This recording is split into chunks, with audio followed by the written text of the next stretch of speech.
ঝুলন্ত লটকানো থাকে, আল্লাহর দরবারে যায় না ততক্ষণ, নবীর উপর দুরূদ পড়া হয় না যতক্ষণ।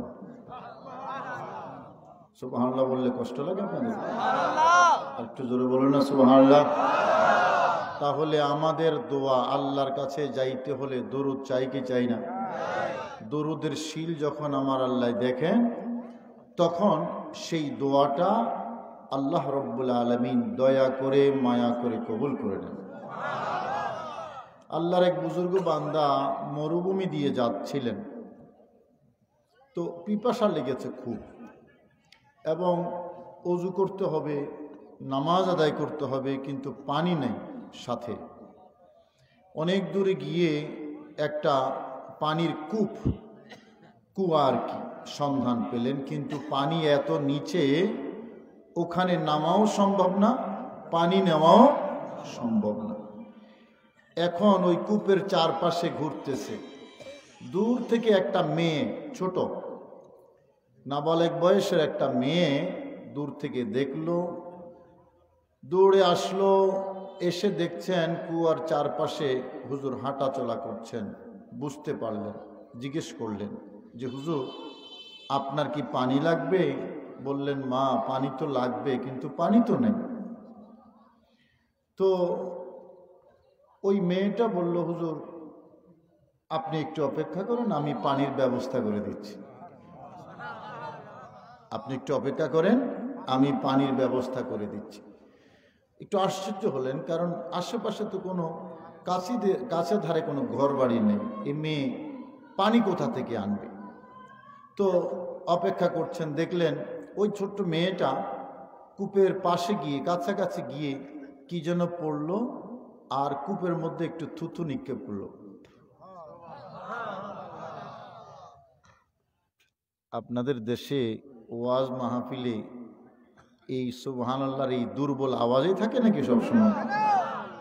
আমি দুর্বল না আপনারা দুর্বল? কোনটা? যে কোনো একটা হবে। কিন্তু আমি তো চ্যানেল আইয়ের প্রোগ্রামটা শেষ করে দৌড় দিছিলাম। আজকে চ্যানেল আইয়ের প্রোগ্রাম ছিল, কোনো রেস্ট নাই। কিন্তু হাফেজ সাহেবকে বলছিলাম যে আমাকে একটু ছুটি দেন, কিন্তু এই ভদ্রলোক আমার ছুটিটা দেয় নাই।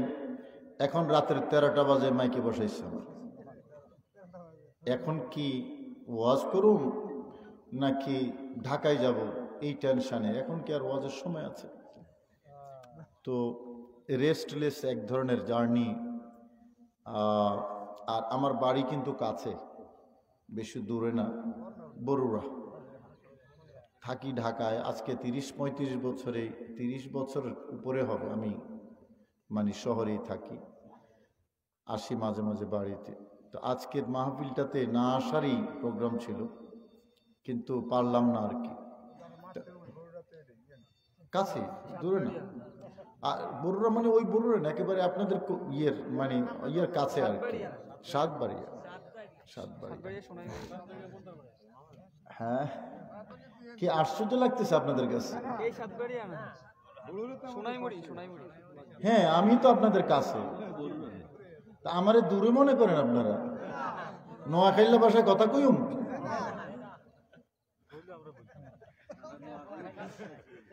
তো যাই হোক, আল্লাহর অশেষ মেহেরবানিতে, আপনাদের দোয়ার বরকতে এই দিন ধর্ম সুন্নিয়তের খেদমত করার সুযোগ পাচ্ছি।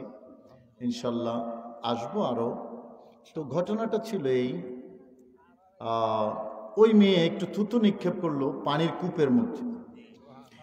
গরম পানি চুলার উপরে যেমন উতরায়, মেয়েটা থুতু নিক্ষেপ করার সাথে সাথে কূপের তলার একেবারে নিচে পড়ে থাকা পানিটা এভাবে উতরানো শুরু করলো, এবং চারপাশে পানি প্রবাহিত হতে শুরু করলো। তবে আমি বেশি বেশি দয়াল নবীর উপর দরুদ শরীফ তেলাওয়াত করি। তখন আল্লাহর ওই বান্দা, ওই বুজুর্গ আলেম ঠিক ওই জায়গায় শপথ করলেন, তিনি প্রতিজ্ঞা করলেন যে আমি ইনশাআল্লাহ দয়াল নবীর দরুদ শরীফের উপর একটা কিতাব লিখব। এবং কিতাব লিখেছেন তিনি, ওই কিতাবটা দালাইলুল খায়রাত। আমার ভাইরা, দরুদ শরীফ এত বরকতময় একটা আমল, শুধু কি আমরাই পড়ি নাকি আরো কেউ পড়ে? কথা বলেন না। আরো কেউ পড়নেওয়ালা আছে না? আল্লাহ পড়েন না? ফেরেশতারা পড়েন না? আমাদের থেকে সংখ্যায় কম না বেশি? গুনতে পারবেন ফেরেশতারা কত বেশি? তো দুনিয়ার মানুষ কেউ যদি নবীর উপর দরুদ ও সালাম না পড়ে, আমার দয়াল নবীর দরুদ শরীফের কোনো অভাব হবে না। কারণ আমার আল্লাহ কোটি কোটি ফেরেশতা রেখে দিয়েছেন নবীর দরুদ পড়ার জন্য। নবী দাউদ কণ্ঠ বড় সুন্দর। একবার জবুর শরীফ তেলাওয়াত করছেন জঙ্গলে বসে। এখন যে ঘটনাটা আমি বলছি এটা ইমাম গজ্জালী রহমতুল্লাহ আলাইহি দালাইল ইহয়া উলুমিদ্দিন থেকে। তো জঙ্গলে বসে জবুর শরীফ তেলাওয়াত করছেন, ঠিক সামনে থেকে একটা ছোট্ট পোকা মাটির ভেতর থেকে বের হয়েছে। হযরতে নবী দাউদ মনে মনে ভাবলেন, আল্লাহ এত মহান, এত বড় আল্লাহ, অসীম ক্ষমতার অধিকারী আল্লাহ, যারা বলেন না সুবহানাল্লাহ। এই ছোট্ট পোকা আল্লাহ কি উদ্দেশ্যে তৈরি করেছেন, এইটুক মনে মনে ভাবতে দেরি ওই পোকার জবান খুলে যাইতে দেরি নেই।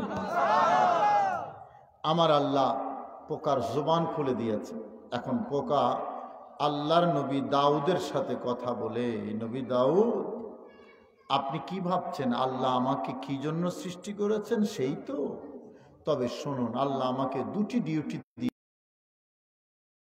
জবাব দেয় যে আমি দিনের বেলা আল্লাহ তাসবিহ পড়ি সুবহানাল্লাহ ওয়ালহামদুলিল্লাহ লা ইলাহা ইল্লাল্লাহ লা ইলাহা ইল্লাল্লাহ লা ইলাহা ইল্লাল্লাহ সুবহানাল্লাহ walhamdulillah la ilaha illallah la ilaha illallah la ilaha illallah। ওই পোকা বলে আমি দিনের বেলা আল্লাহ তাসবিহ পড়ি। নবী দাউদ বললেন, এবার রাতের বেলায় কি করো এটা বলো তো দেখি। তো ওই পোকা নবী দাউদের যুগে, আমাদের দয়াল নবী থেকে কত হাজার বছর আগের নবী, নবীজি আসার আগের। তো ওই পোকা রাতের ডিউটি বলছেন, আল্লাহর নবী দাউদ রাতের বেলায় আমি আরেকটা ডিউটি পালন করি, তা হলো যেই নবী এখনো আসেন নাই, যিনি আমার নবী, তোমার নবী, কুল কায়নাতের নবী, সকল নবীদের নবী, সকল রসুলদের নবী, আল্লাহর সৃষ্টি জগতের সর্বশ্রেষ্ঠ নবী, কুল কায়নাতের সবচেয়ে প্রিয় নবী, রহমতুল আলামিনের উপরে আমার আল্লাহর অর্ডারে আমি দরুদ শরীফ তেলাওয়াত করি। ইয়া রাসূলুল্লাহ ইয়া রাসূলুল্লাহ। আরে মুনকির নকির আসিয়া সওয়াল করবে বসায়া, বলুন মুনকির নকির আসিয়া সওয়াল করবে বসায়া, দিবেন গো নবীজি পর্দা উঠাইয়া, দেখিব আপনাকে দুই নয়ন ভরিয়া, দেখিব দুই নয়ন ভরিয়া। ইয়া রাসূলুল্লাহ ইয়া রাসূলুল্লাহ। তাইলে দরুদ শরীফ শুধু আমরা পড়ি তা নয়, আরো অন্যরাও পড়ে, ফেরেশতারাও পড়ে। শুধু ফেরেশতা নয়, আর আমার আল্লাহও পড়েন। শুধু আল্লাহ এবং ফেরেশতা নন, আল্লাহর কোটি কোটি সৃষ্টি আল্লাহ তৈরি করেছেন। আমরা জানি না, আমরা বুঝি না, আমরা চিনি না, আমরা শুনিও না। আল্লাহর সৃষ্টি জগৎ আমার দয়াল নবীর দরুদ শরীফ তেলাওয়াত করে। এমনই একটা গুরুত্বপূর্ণ আমল, প্রিয় আমল। সুবহানাল্লাহ। আচ্ছা বাবা, আমার আল্লাহ আমাদেরকে নামাজ দিয়েছেন, বলেন তো আল্লাহ কি নামাজ পড়ে? আওয়াজ দিয়ে বলবেন না একটু, আল্লাহ কি নামাজ পড়ে? আমাদেরকে রোজা দিয়েছেন, আল্লাহ কি রোজা রাখে? আমাদেরকে হজে যেতে বলেছেন, আল্লাহর জন্য কি হজ আছে? আমাদেরকে যাকাত আদায় করতে বলেছেন, আমার আল্লাহ কি যাকাত আদায় করে?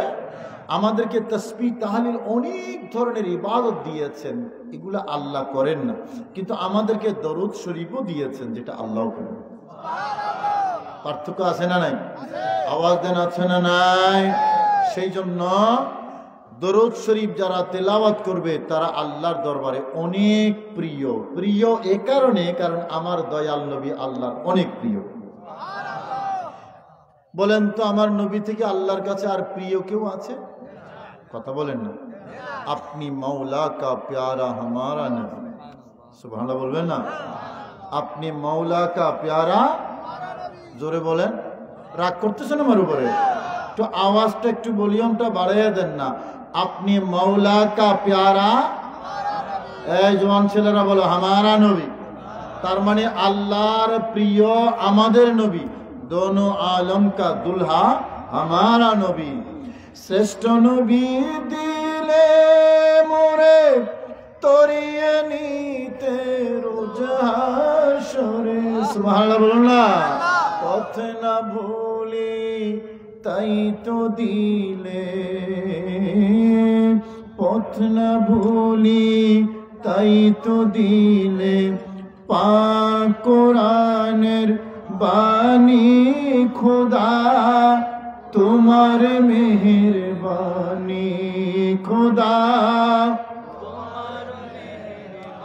এই সুন্দর ফুল সুন্দর ফল মিঠা নদীর পানি খোদা, আমার দয়াল নবী আল্লাহর সবচেয়ে প্রিয়, সেই জন্য নবীর দুরূদ আল্লাহর কাছে প্রিয়। আর জোরে বলুন না সুবহানাল্লাহ। সে কারণে আমার আল্লাহ আমাদেরকে অর্ডার দেওয়ার আগে বলেছেন আমিও করি, সুবহানাল্লাহ বলুন না। আমিও, আমার ফেরেশতারাও, তোমরাও করো। ইন্নাল্লাহা ওয়া মালাইকাতাহু ইউসাল্লুনা আলান নবী, নিশ্চয়ই আল্লাহ এবং তার ফেরেশতারা নবীর উপর দরুদ পড়ে, নবীর উপর রহমত বর্ষণ করে। ইয়া আইয়ুহাল্লাযীনা আমানু, হে ঈমানদারগণ। বুঝা গেল দরুদ শরীফ এটা সাবজেক্ট অফ ঈমানদার, নট মুনাফিক, নট কাফের, নট বেঈমান, নট নন মুসলিম। এটা সিলেবাস ঈমানদারের। কথা বলেন ঠিক কিনা? ঈমানদার যারা, তারাই দরুদ পড়ে, তারাই দরুদ পড়বে। তারা দরুদকে ঘৃণা করবে না, দরুদকে অপছন্দ করবে না, দরুদকে বিরোধিতা করবে না, দরুদের বিরুদ্ধে যাবে না। কথা বলেন ঠিক কিনা? কারণ আমার আল্লাহ বলেছেন ইয়া আইয়ুহাল্লাযীনা আমানু, জোরে বলুন না সুবহানাল্লাহ। সাল্লু আলাইহি ওয়া সাল্লিমু তাসলিমা, অর্ডার দুইটা। নবীকে সালাম দাও আদব সহকারে, দরুদ শরীফ পড়ো, জোরে বলুন না সুবহানাল্লাহ। সাল্লু, দরুদ পড়ো, ওয়া সাল্লিমু তাসলিমা, আদব সহ সালাম দাও। আল্লাহ যখন নিজের কথা বলেছেন তখন বলেছেন শুধু দরুদের কথা। আমাদেরকে অর্ডার দিচ্ছেন দুইটা, একটা হলো সাল্লু আর একটা হলো ওয়াসাল্লিমু। আমার কথা বুঝতেছেন? একটা হলো দরুদ আর একটা হলো সালাম। যখন দরুদের কথা বলেছেন সাল্লু, তোমরা দরুদ পড়ো, আর যখন সালামের কথা বলেছেন, বলেছেন ওয়াসাল্লিমু তাসলিমা, আদব সহকারে। সুবহানাল্লাহ বলবেন না? আদব সহকারে পড়ো। তো আল্লাহ যখন আদব সহকারে দরুদ পড়তে, সালাম দিতে বলেছেন, কেউ যদি আদব সহকারে দেয়, ঈমানদার হইলে এটার বিরোধিতা করতে, কথা বলেন, বিরোধিতা করতে পারে না। গাছপালা তরুলতা দাঁড়াইয়া আছে। হযরত আলী মর্তুজা বলেন, আমি মদিনার রাস্তায় দয়াল নবীর পেছনে পেছনে যাচ্ছি, রাস্তার পাশে গাছ দাঁড়িয়ে আছে। যখনই দয়াল নবী গাছের পাশ দিয়ে যাচ্ছেন, ওই গাছটা আমার দয়াল নবীরকে সালাম দিচ্ছে, সালাতু ওয়াসসালামু আলাইকা ইয়া রাসূলুল্লাহ, সালাম তোমার চরণে লাখো সালাম, সালাম পাক দু চরণে লাখো সালাম। আমরা গুনেহগার তুমি শাহিদ আলম, আমরা গুনেহগার তুমি শাহিদ আলম। সালাম তোমার চরণে লাখো সালাম। কষ্ট লাগে আপনাদের? গাছ আমার দয়াল নবীকে সালাম দিচ্ছে। হযরতে আলী রাদিয়াল্লাহু তাআলা আনহু বলেন, আমার বাবারা তো গাছ সালাম দিচ্ছে, বুঝলাম নবী বুঝে, হযরতে আলী কেমনে বললেন? নিশ্চয়ই হযরতে আলীও বুঝেন এবং শুনেন। কথা বলেন ঠিক কিনা? বাবা, কানের মধ্যে পার্থক্য আছে। আমাদের কান আর মাওলা আলী শের খোদা আলীর কান বেশ কম আছে না? কথা বলেন আছে না নাই? হযরতে আবু বকরের চোখ আর আবু জেহেলের চোখ বেশ কম আসেনি? এই বাবা, তোমরা কি কষ্ট লাগতেছে? জোয়ান জোয়ান ছেলেরা, তোমাদের কষ্ট হচ্ছে?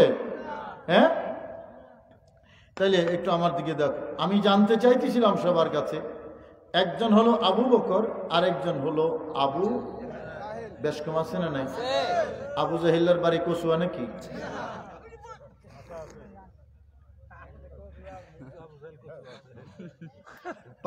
পার্থক্য আছে না?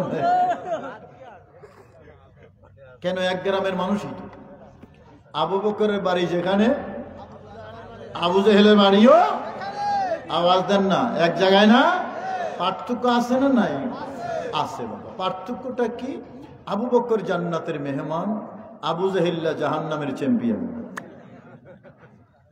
কি ঠিক বলছি না?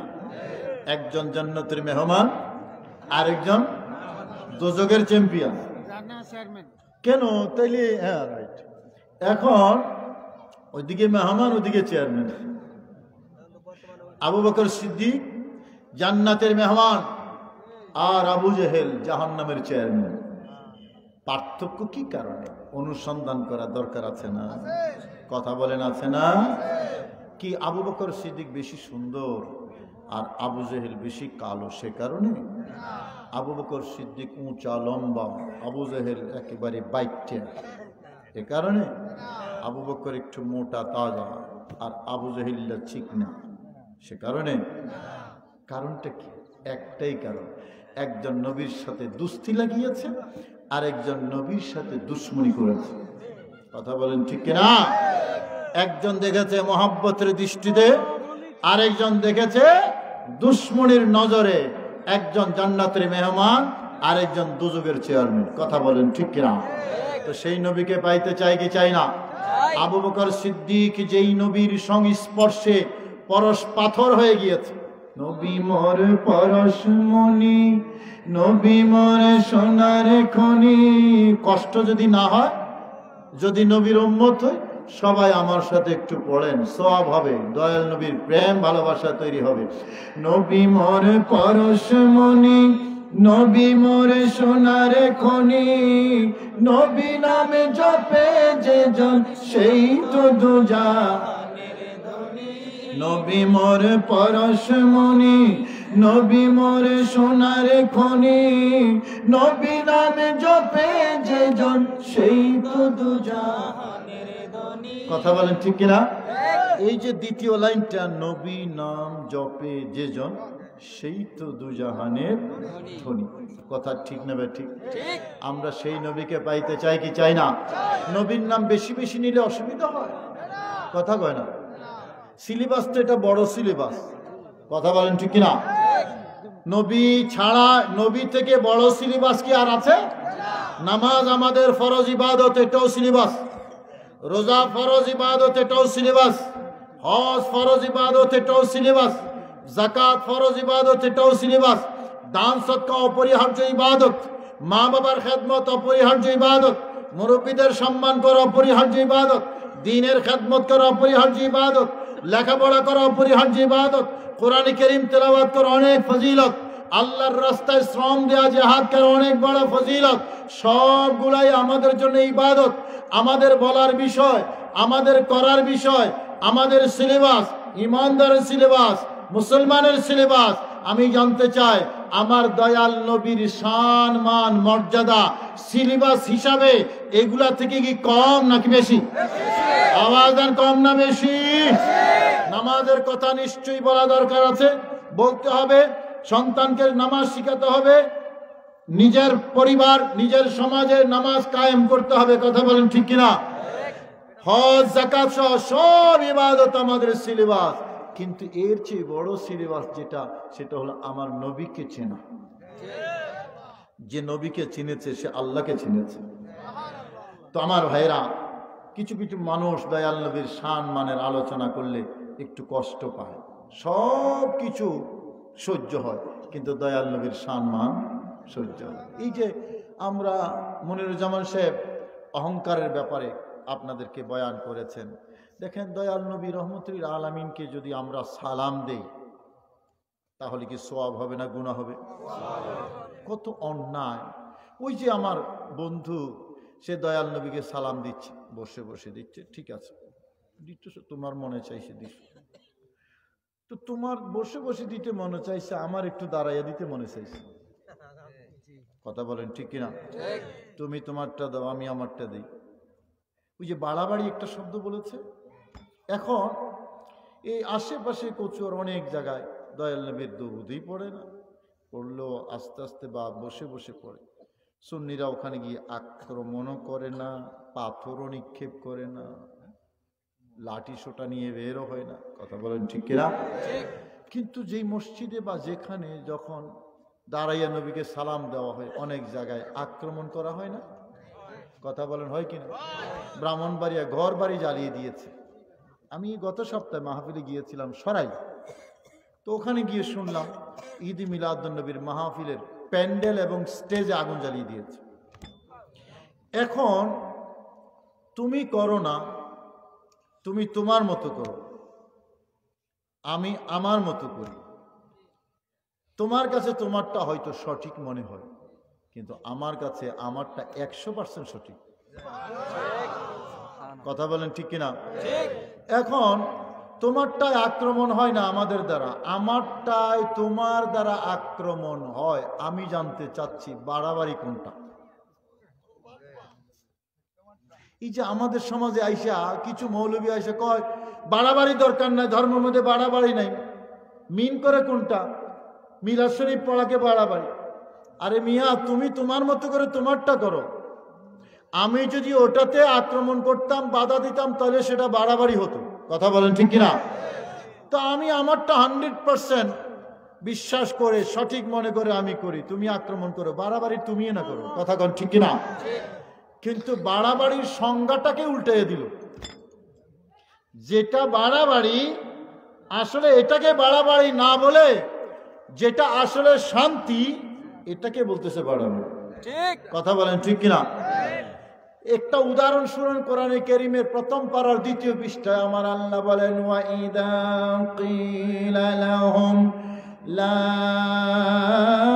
তুফসিদু ফিল আরদ, জোরে বলেন সুবহানাল্লাহ, ক্বালু ইন্নামা নাহনু মুসলিহুন। আমার আল্লাহ মুনাফিকদেরকে উদ্দেশ্য করে বলে, এই জমিনের মধ্যে বিশৃঙ্খলা সৃষ্টি করো না। তারা বলে, না না, আমরা তো মীমাংসা করি, আমরা তো মীমাংসা করি। লা তুফসিদু ফিল আরদ, আমার আল্লাহ বলে তোমরা ফিতনা করো না, ফাসাদ সৃষ্টি করো না। মনোযোগ আছে আপনাদের? এই কথাটা বোঝার জন্য একটু মনোযোগ লাগবে আপনাদের। আল্লাহ কি বললেন? লা তুফসিদু ফিল আরদ, তোমরা ফাসাদ করো না। তারা জবাব দিল কি, ইন্নামা নাহনু মুসলিহুন। আরে না না, আমরা তো মীমাংসা না করি, আমরা শান্তি প্রতিষ্ঠা করি। আল্লাহ কি বলে শুনেন, শুনবেন একটু, মনোযোগ আছে? আমার আল্লাহ বলেন, ইন্নাহুম হুমুল মুফসিদুন। আল্লাহু আকবার। ইন্নাহুম হুমুল মুফসিদুন, না না, তারাই আসল ফিতনা সৃষ্টিকারী, ফাসাদকারী। তারা বলল আমরা ইসলাহ করি, শান্তি প্রতিষ্ঠা করি। আল্লাহ বলেন তোমরা ফাসাদ সৃষ্টি করো। তাহলে আল্লাহ যেটা বলে এটা কি ঠিক না বেঠিক? আওয়াজ দিতে হবে, ঠিক না ঠিক? আল্লাহ বলেছেন তোদের এটা ফাসাদ, তারা বলতেছে আমাদের এটা শান্তি। তাহলে আল্লাহর ভাষায় যেটা ফাসাদ এবং আসলেই ফাসাদ, তারা এটা বলতেছে শান্তি। তার মানে জগতের মধ্যে শান্তিকে অশান্তি বানায়, অশান্তিকে শান্তি বানায়, এইরকম কিছু মানুষ আছে না নাই? কথা বলেন, আছে না নাই? আসলে বাড়াবাড়ি করে তারা দোষটা দেয় আমাদের। কথা বুঝে আসছে? ওই পার্বত্য চট্টগ্রামে আমি তো যাই মাঝে মাঝে ওয়াজে। পার্বত্য চট্টগ্রাম বুঝুন তো, খাগড়াছড়ি, বান্দরবন, রাঙ্গামাটি, এই তিনটা জেলাকে পার্বত্য চট্টগ্রাম বলে। এই পার্বত্য চট্টগ্রামের মধ্যে একটা দল আছে, একটা গ্রুপ আছে, কষ্ট হচ্ছে না তো আপনাদের? ওই গ্রুপটার নাম হলো শান্তি বাহিনী। ওই গ্রুপের নাম কি? শান্তি বাহিনী। আচ্ছা বাবা, শান্তি বাহিনী নামটা কত সুন্দর না? এই নামটা শুনলেই বোঝা যায় যে তারা শান্তি প্রতিষ্ঠার জন্য কাজ করে।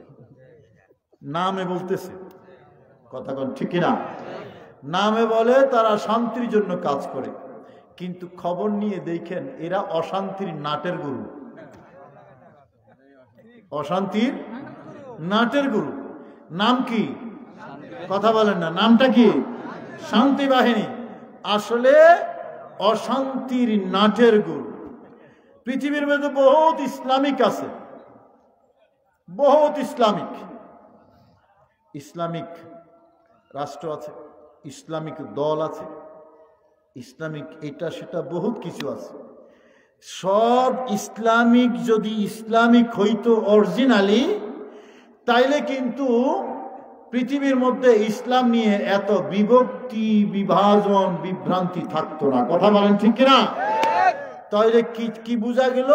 কিছু ইসলামিক আছে অরিজিনাল, আর কিছু ইসলামিক আছে ডুপ্লিকেট। কথা বলেন ঠিক কিনা? এবং সেই ডুপ্লিকেটটার কথা দয়াল নবী বলেছেন যে বনি ইসরাইল এত দলে বিভক্ত হবে আর আমার উম্মত এত দলে বিভক্ত হবে। হাদিসে আছে না নাই? কথা বলেন, আছে না নাই? তাহলে একটা হলো আসল আর একটা হলো নকল।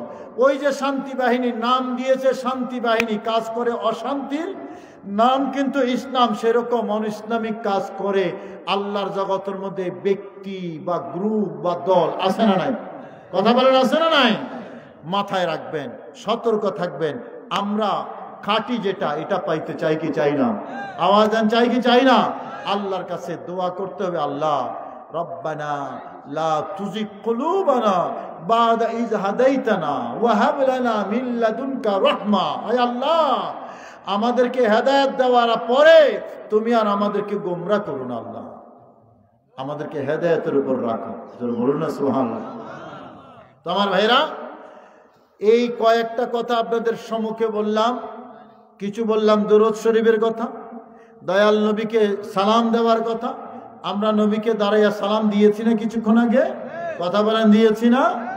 এখানে নাজায়েজের কিছু আছে? আর আওয়াজ দেন, বেদাতের কিছু আছে?